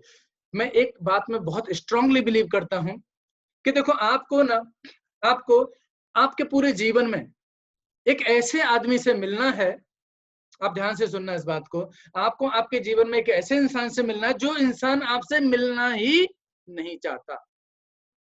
आपको आपके जीवन में उससे वो बात करनी है जिसको वो आपसे करना ही नहीं चाहता या सुनना ही नहीं चाहता। आपको ऐसे लोगों से मिलना है जो आपसे मिलना नहीं चाहते, और आपको ऐसी बातें करनी है जिसको वो सुनना नहीं चाहता, और ये काम आपको पूरे जीवन भर करना है। और यदि आप ये काम करते गए ना, तो आपको वो मिलेगा जो आपको जीवन में सच में चाहिए। सक्सेसफुल आदमी की यही तो कहानी है। वो सक्सेसफुल लोग वो करते हैं जो वो पसंद नहीं करते, फिर वो मिलता है जो उनको अपने जीवन में चाहिए। और मैं यही चाहता हूं कि आप लोगों के जीवन में, हमारे एज ए डेवलपमेंट ऑफिसर के जीवन में वो सब मिल जाए जो हमको चाहिए। बिकॉज मैं कम से कम नए डेवलपमेंट ऑफिसरों को बोलना चाहूंगा कि पूरी ऑर्गेनाइजेशन कुछ साल के बाद में आप सब लोगों के कंधे पे, हमारे कंधे पे आने वाली है। पीडीएस को रिक्वेस्ट करूंगा, मार्केट में भयंकर रिक्रूटमेंट है, राजेश सर ने 2 दिन में कर दिया यार। मेरे को तो सुना सुबह तो मेरे को तो आग लग गई, जब राजेश सर कर सकते तो मैं क्यों नहीं कर सकता। पता है इसका नतीजा क्या हुआ? मैंने कल एक जूम सेमिनार अरेंज कर दिया। आइडियाज और क्या कर सकते हो आप? जूम सेमिनार अरेंज कर दिया मेरे प्रोस्पेक्ट के साथ में। मैं कल लेक्चर देने वाला हूँ, जो भी लोग आएंगे लिंक भेज दिया उनको कि आओ, और मैं उनको बताऊंगा कि एजेंसी के बेनिफिट क्या है। सिर्फ राजेश सर से मोटिवेट होकर शेयर करो एक दूसरे को, इससे ये ऑर्गेनाइजेशन बहुत आगे बढ़ेगी। कमाल का काम कर रहे हैं राजेश सर, आपको पता ही नहीं आप क्या कर रहे हैं। आप जब ये ऑर्गेनाइजेशन बढ़ेगी, जब ये डीओ लोग बढ़ेंगे, तब आपको इसकी बहुत सारी ब्लेसिंग मिलेगी। इसीलिए मैं जब भी कोई मेरे पास पीडीओ आता है तो मैं कभी भी उनको ना नहीं करता। उनको जो मैं जानता हूँ अपने जीवन में, जो मैंने सीखा, वो उनको बताने की कोशिश करता हूँ कि मैंने अपने जीवन में पावर ऑफ एलआईसी एजेंसी, यार उनको बताओ power of LIC development officer business, ये हमको सीखना है। एक एसबीआई में, एक बिजनेसमैन में, नॉर्मल डेवलपमेंट ऑफिसर में क्या फर्क है? अभी हमने मीटिंग ली, आप सब लोग एसबी बनो। क्यों बनो? उसका सिंपल सा रीजन है। विजय सावंत सर बोला ना वहां पर कि एक एसबीए को उस बिजनेस को करने के लिए पगार मिलती है जिस बिजनेस को वो कर रहा है। मतलब आपको बिजनेस करने की पगार दी जाती है। एसबीए न्यू जो डेवलपमेंट ऑफिसर को भी दी जाती है, बट एसबीए को ऑफिस दे करके फिर उसको पगार दी जाती है। एसबीए बनते ही आप एक ऐसे बेंचमार्क में आ जाते हो ना, सिर्फ 1 या 2 एमडीआईटी बनाने, बस आप एसबी बन जाओगे। या तो क्वार्टर हाफ एमडीआईटी बना करके आप एसबी बन जाओगे। जो एसबी नहीं है, मैं उनको बताना चाहता हूँ कि आप एसबी बने। ये एसबीए का जो कैटेगरी है, कमाल का कैटेगरी है। इसमें जो नॉर्मल डेवलपमेंट है वो तो महान है ही है, लेकिन यहाँ पर आने के बाद में आपको बहुत सारी चीजें ऐसी मिलेंगी जहां पर आपको ये देखने को मिलेगा कि कमाल के लोग हैं, कमाल का बिजनेस है और कमाल का एनवायरनमेंट है। सीनियरों का सपोर्ट ले, सीनियरों से ज्ञान को लें, उनसे सीखें, उनको निचोड़ लो मेरे भाइयों। इन्होंने अपने जीवन का 20-20, 25-25 साल इस ऑर्गेनाइजेशन में लगाया है। इनके साथ समय स्पेंड करो। जैसे लोग बोलते हैं ना, अपने माँ बाप के साथ समय स्पेंड करना चाहिए क्योंकि वो उनके पास एक अनुभव होता है, उनसे सीखो। मैं बोलता हूँ कि हमारे सीनियर डेवलपमेंट ऑफिसर हमारे पेरेंट्स की तरह, इनके साथ बैठो, इनसे सीखो, इनके अनुभव का फायदा उठाओ। मैं इन्हीं शब्दों के साथ में इस सेशन को यहीं पर विराम देता हूं, क्योंकि बातें तो बहुत कुछ हो सकती है, बट मैं चाहूंगा कि बस मैं यहीं पर अपने आप को रोकता हूं। मैं चाहूंगा कि एक बार हाथ जोड़ के माफी मांगता हूं, मैंने कुछ भी गलत शब्दों का इस्तेमाल किया, क्योंकि मैं थोड़ा सा ब्लंट हूं, बात करने में थोड़ा सा रफ हूं। मैं सच्ची बातें बोलता हूं जो थोड़ी सी कड़वी होती है। सो आई एम सॉरी यदि किसी को पर्सनली हट किया, तो ये हमारे सबके लिए था, मेरे लिए था, आपके लिए था। और राजेश सर ने मुझे एक बात बोली थी जब मैं इस सेशन के लिए मना कर रहा था, बिकॉज सीनियर लोगों को मैं क्या सिखाऊंगा, मैं तो खुद ही बच्चा हूँ इस ऑर्गेनाइजेशन में, अभी तो मैं खुद सीख रहा हूँ मेरे जीवन में। लेकिन सर ने बोला कि देख तू यदि करेगा ना, तो तू खुद, तेरा एक कमिटमेंट लेवल बढ़ जाएगा रिक्रूटमेंट के प्रति, और सच में बढ़ गया। मैं कल सेशन अरेंज किया सिर्फ और सिर्फ एक कमिटमेंट लेवल की वजह से था। थैंक यू राजेश सर, आपने अपॉर्चुनिटी दिया। मैं अपने भाई बंधुओं के लिए, अपने सीनियर लोगों के लिए, जो मैं जानता हूँ एबीसीडी से ज्यादा मैं जानता भी नहीं हूँ, वो एबीसीडी आप लोगों के साथ शेयर कर पाया। कुछ गलत बोला हो तो सॉरी, और यदि कुछ आपके जीवन में कुछ मिल जाए नया, तो आप प्लीज उसको एनकैश कीजिए। मेरी कभी भी मदद की जरूरत लगे तो मेरा नंबर है, आप कभी भी मुझे व्हाट्सएप कर सकते हैं, यही मेरा व्हाट्सएप नंबर है। मैं जो जानता हूँ आपको हेल्प करूंगा। Thank you very much. मैं मेरे प्लान के ब्रोशर सर को भेज दूंगा, ये अपना एजेंसी का ब्रोशर सर ग्रुप में डाल देंगे, शायद आपको मदद करें। Thank you, all the best, God bless you, जय हिंद। राजेश सर। हाँ यस सर, बहुत बढ़िया, बहुत ही बढ़िया सेशन आपने किया। एक सवाल मैं आपको पूछूंगा, आपको 40+ एजेंट्स जो था, जी सर, 40+ एजेंट्स जो आपने किए थे, जी सर, बराबर है ना? हाँ सर। तो थोड़ा थोड़ा वो स्टोरी जो है ना, 40+ हुए आपके, आपने बोला कि आपने शुरू किया, फिर आपको 1 महीने के बाद रिजल्ट आना शुरू हुआ। 1 महीने के बाद में, जब मैंने 1 महीने बाद मुझे रिजल्ट मिलना चालू हुआ ना सर, हर महीने, मतलब ऐसा हो गया था कि हर 3-4 दिन में मैं रिक्रूट कर रहा हूँ। और सैटरडे संडे तो मेरा इतना यूनिक जाता था ना कि मैं लोगों को बुलाता था, और मैं एक दिन में 3-3, 4-4 फॉर्म भरता था। क्योंकि वो जो पहला जो मेहनत कर, हमेशा ऐसा होता है, डेवलपमेंट ऑफिसर की प्रॉब्लम क्या, हमारी सबकी, मेरी खुद की पहले यही थी, और उसके बाद में उसी जोन में चला गया। थैंक यू आपको कि आपने मुझे फिर दोबारा से जगाया। डेवलपमेंट ऑफिसर सर शेर है सारे के सारे, हमको बस सबको जगाने की जरूरत है। मैं खुद जाग गया, बिकॉज मैं जब रेगुलर करता था ना, तो एक टाइम के बाद में उसमें कंटिन्यूअसली रिजल्ट आना चालू हुआ, और वो रिजल्ट फिर रुकता ही नहीं है। प्रॉब्लम ये होती है कि हम रिजल्ट का 1 महीने तक पेशेंस ही नहीं रख पाते। मेरे पेशेंस ने मुझे 40 एजेंट दिए, बाकी मैंने कुछ नहीं किया। लेकिन मैंने फिर वो लगातार 3 महीने, 4 महीने फिर लगातार कॉल किए, और मैंने ही किए वो एवरी डे 3 घंटा। मैं भूल गया कि मैं डेवलपमेंट ऑफिसर हूँ, मुझे ट्रेनिंग भी देना। मैंने सिर्फ रिक्रूटमेंट के जो मेरा मेन काम था, उसकी बदौलत मुझे फिर वो सीक्वेंस चलता ही चला गया। मैं खाली बना बना के देता था, असिस्टेंट करता था। और जब मैं क्या, काउंटिंग बहुत कम करता हूँ, मैं अंबानी की तरह कच्चा हूँ। अंबानी जी से पूछा था कि आप इतना बड़ा बड़ा पैसा कैसे इन्वेस्ट करते, इतना बड़ा रिस्क लेते हैं? बोलते मेरे को आता ही नहीं रिस्क क्या होती, मैं जानता नहीं, क्योंकि मुझे हिसाब करना आता नहीं है। हिसाब करना आता होता, हिसाब करने वाला आदमी कभी रिस्क नहीं ले पाता, क्योंकि वो हिसाब लगाता है, 1 लाख डालूंगा, फिर इतने एजेंट आएंगे, फिर वो धंधा करेंगे कि नहीं करेंगे, नहीं करेंगे तो मेरा लाख रुपए डूब जाएगा। और उस चक्कर में वो पूरी कैलकुलेशन बाद में वो कर ही नहीं पाता। और मैं हूँ अनपढ़ आदमी, गांव का किसान का बेटा, मेरे को ये सब आता ही नहीं है। मैं तो खाली डालता था और कंटिन्यूसली एफर्ट करता था, रिजल्ट चलता ही गया। और हर सप्ताह में सर मैंने 3 से 4, 3 से 4, 2 से 3, 1 से 2, ऐसा मुझे नहीं लगता कि कोई वीक ऐसा गया होगा अगले 3 महीने कि मैंने कोई रिजल्ट ना निकाला हो और मैंने एजेंट ना बनाया। वो 3 महीने मेरे बड़े शानदार गए। उसके बाद मैंने कॉलिंग कर दी स्लो, क्योंकि अपना आ गया कुछ मार्च समथिंग कुछ आ गया था, और मैं बिजनेस में कन्वर्ट हो गया। लेकिन मजेदार बात ये रही सर, जो इधर 6 महीने काम किया ना, उसका रिजल्ट आज तक।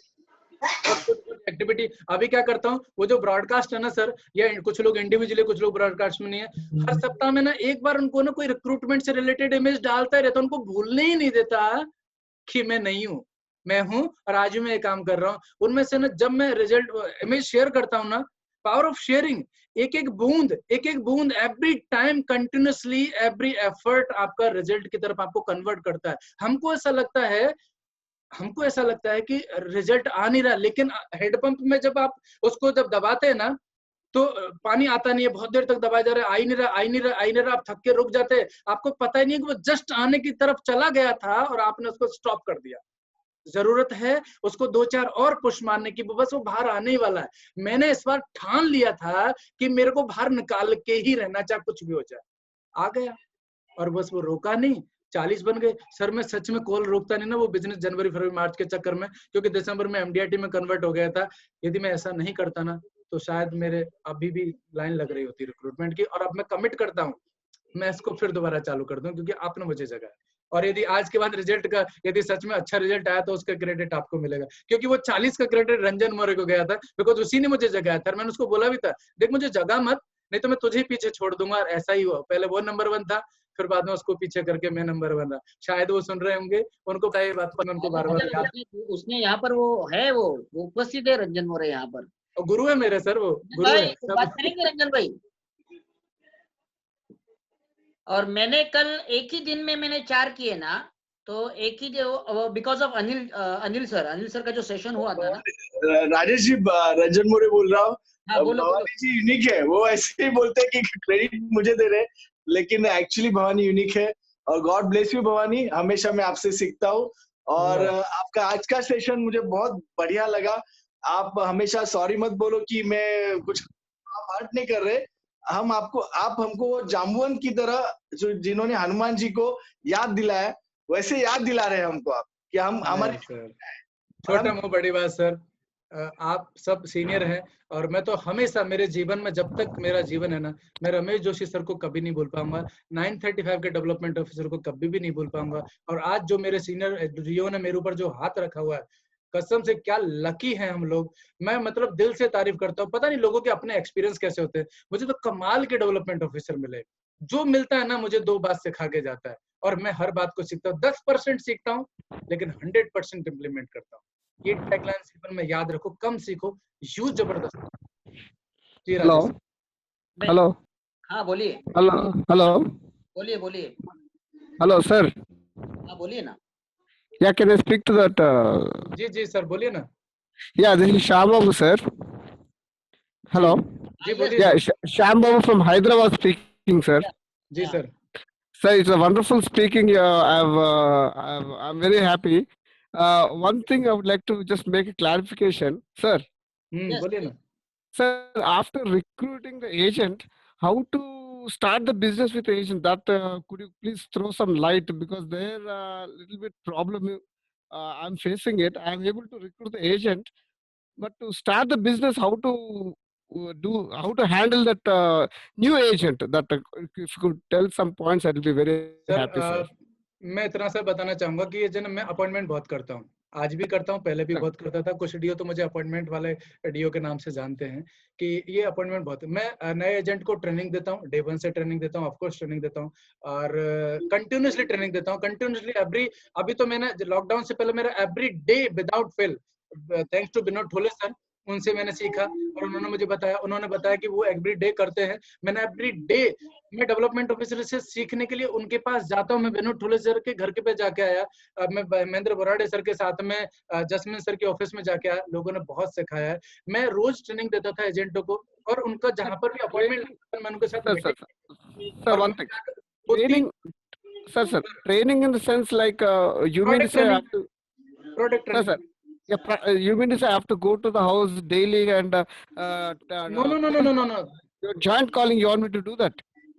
Product training in my office. Product training in my office. Joint call customer home. मैं कस्टमर एजेंट के साथ में कस्टमर के घर पे जाकर के उसको एजेंट के साथ में समझाता था कि क्योंकि एजेंट नया, उसको नहीं पता है कि कैसे बात करना है, कैसे स्टार्ट करना है। मीना जी सर। मैं आपको बताऊंगा, अगर एक का फोन नंबर मैं उसमें डाल देता हूँ रिक्रूटमेंट ड्राइव में। मैं रिक्रूटमेंट ड्राइव का जो अपना ग्रुप है उसको मैं आज 12 बजे तक ओपन कर रहा हूँ। ये जो अभी का जो सेशन हुआ उसके बारे में आप डाल सकते हो, या कोई क्वेरी डाल सकते हो। आज सिर्फ 12 बजे तक ओपन रहेगा, रात को 12 बजे तक।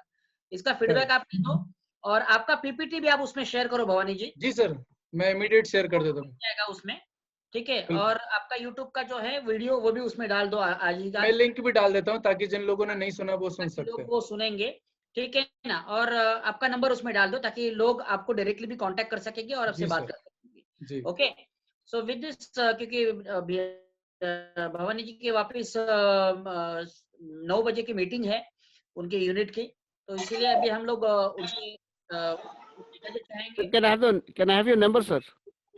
मैं भेजता हूँ सर, ग्रुप में भेजता हूँ। सर जी आपका है सर मेरा नंबर ले लो 877 चैट बॉक्स में डाल दो, चैट बॉक्स में डाल दो 87796 Sir, once again, 877 96 87796 4886 4886. हाँ Sir, and this Bhavani sir number, sir? Or मैं चैटिंग में डाल रहा हूँ, मैं चैटिंग में डाल रहा हूँ और ग्रुप में डाल दिया जाएगा, डोंट वरी। मैंने डाल दिया। okay, thank you, sir. Sir, Okay. thank you. Okay so thank you very much, thanks a lot. और आप सभी का भी शुक्रिया कि आप यहाँ पर आ गए। So thank you, thanks a lot. With this